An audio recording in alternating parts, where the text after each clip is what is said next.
Ukraine में drone हमला बढ़ने पर अमेरिका अलर्ट है। रूसी ड्रोन पर बैन लगाने की तैयारी की जा रही है। बैन से ड्रोन टेक्नोलॉजी और सप्लाई पर असर संभव है। तो रूसी ड्रोन पर अमेरिका का बैन प्लान क्या है, यह आप जानिए जरा। रूस और चीन के खिलाफ अमेरिका की बहुत बड़ी तैयारी। रूसी ड्रोन पर पाबंदी लगा सकता है अमेरिका, यह खबर आ रही है। ड्रोन सप्लाई और टेक्नोलॉजी पर पाबंदी का जो प्लान है वो अमेरिका का है। जहां यूक्रेन में ड्रोन हमले बढ़ने के बाद अमेरिका भी अलर्ट है। पिछले 24 घंटे में ही यूक्रेन पर 111 ड्रोन से हमले हुए हैं।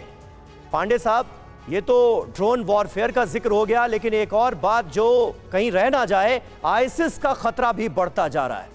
वो आईसिस, वो एचटीएस के लड़ाके जिनका इस्तेमाल अमेरिका ने सीरिया की सरजमीन पर किया, ऐसा लग रहा है कि आईसिस के आतंकी एक बार फिर अमेरिका के लिए बड़ी मुसीबत बन सकते हैं। इस खतरे को कैसे देखेंगे?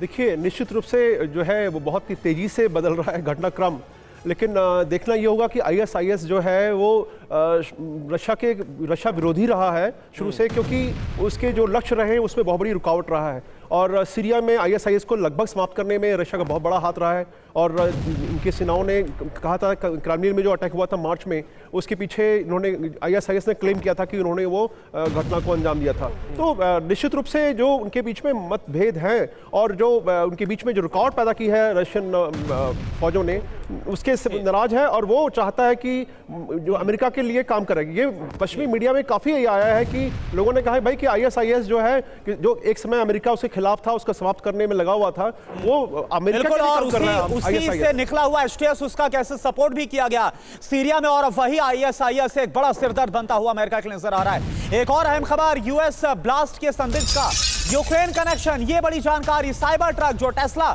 साइबर ट्रक विस्फोट हुआ, इसके संदिग्ध ने यूक्रेनी टी शर्ट पहन रखी थी। ये देखिए आप, फेसबुक पर पोस्ट की एक तस्वीर के जरिए रूसी मीडिया का बड़ा दावा। तो यूक्रेनी कनेक्शन सामने आ रहा और यह बड़े ताज्जुब की बात है।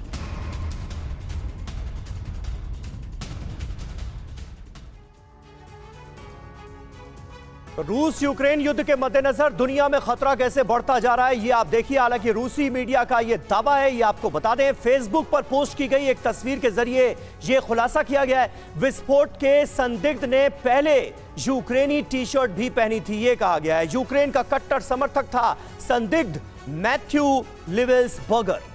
और मैथ्यू लिवेल्सबर्गर अमेरिकी स्पेशल फोर्स का जवान था। धमाके में 37 वर्ष के मैथ्यू लिवेल्सबर्गर की मौत हुई थी। और देखिए, इससे जुड़ी एक और बड़ी खबर, जो हमला हुआ ऑर्लियंस हमले के संदिग्ध पर भी बड़ा खुलासा हो रहा है। शमसुद्दीन जब्बार के आईसिस कनेक्शन की पुष्टि हुई है। यह एफबीआई की तरफ से कह दिया गया है। पिछले साल गर्मियों से पहले आईसिस में यह शामिल हुआ था।